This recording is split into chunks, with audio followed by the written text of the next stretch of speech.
നമസ്കാരം.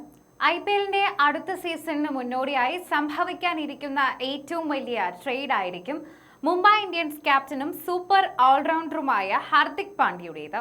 അദ്ദേഹം മുംബൈ വിടുമെന്ന് ഉറപ്പായി കഴിഞ്ഞുവെന്നും ഏതായിരിക്കും പുതിയ തട്ടകമെന്നുമാണ് ഇനിയിപ്പോൾ അറിയാനുള്ളതെന്നാണ് റിപ്പോർട്ടുകളുള്ളത്. ഇതിനിടെ സോഷ്യൽ മീഡിയയിൽ ഹാർദിക്കിന്റെ പേരുമായി ചേർത്ത് ചെന്നൈ സൂപ്പർ കിങ്സ് ഉൾപ്പെടെ പല ടീമുകളുടെയും പേര് ഉയർന്നു വരുന്നുണ്ട്. ട്രേഡിൽ ഹാർദിക്കിനെ വാങ്ങാൻ സാധ്യതയുള്ള ടീമുകൾ ആരൊക്കെയാകുമെന്നും പകരം ഏതു താരങ്ങളെയാകും MIക്ക് ലഭിക്കുക എന്നതും നിരീക്ഷണം നടത്തിക്കൊണ്ടിരിക്കുകയാണ്. അത്തരത്തിൽ നിരീക്ഷണം നടത്തുന്നതിൽ ഒരാൾ കൂടിയാണ് മുൻ ഓപ്പണറായ ആകാശ് ചോപ്ര. അദ്ദേഹത്തിന്റെ അഭിപ്രായമാണ് ഇപ്പോൾ ചോദിക്കുന്നത്.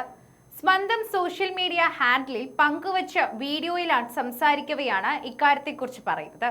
ഹാർദിക് പാണ്ഡ്യയുടെ ട്രേഡുമായി ബന്ധപ്പെട്ട് ആകാശ് ചോപ്ര ചില നിരീക്ഷണങ്ങൾ നടത്തിയതും പ്രധാനമായും 3 ടീമുകളെയാണ് ഹാർദിക്കിന്റെ അടുത്ത തട്ടകമായി അദ്ദേഹം ചൂണ്ടിക്കാട്ടിയതും. ഹാർദിക് പാണ്ഡ്യയുടെ ട്രേഡ് ഉണ്ടാവുമെന്ന തരത്തിൽ IPL ഇപ്പോൾ ചർച്ചകൾ ചൂടുപിടിച്ചിരിക്കുകയാണ്. പക്ഷേ അദ്ദേഹം എങ്ങോട്ട് പോകും? ചെന്നൈ സൂപ്പർ കിങ്സിന്റെ പേരാണ് ആദ്യം ഉയർന്നത്. ചെന്നൈക്ക് ഹാർദിക്കിനെ വേണമെന്നതാണ് ചോദ്യം. വേണമോ എന്നതും ചോദ്യമാണ്.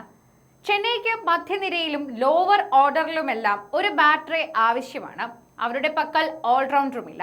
ജാമി ഓവർടൺ ഇത്തവണ നന്നായി പെർഫോം ചെയ്തു. പക്ഷേ പ്രശാന്ത് വീറിനെ നന്നായി ഉപയോഗിച്ചില്ല. ചെന്നൈക്ക് ആരെങ്കിലും ഒരാളെ ആവശ്യമാണ്. ഹാർദിക് അതിലേക്ക് ഫിറ്റ് ആവുകയും ചെയ്യും. ക്യാപ്റ്റൻസിയിലേക്ക് അദ്ദേഹത്തെ ആവശ്യമില്ല. അത് ഋതുരാജ് ഗെയ്ക്വാദോ സഞ്ജു സാംസണോ നിർവഹിക്കും.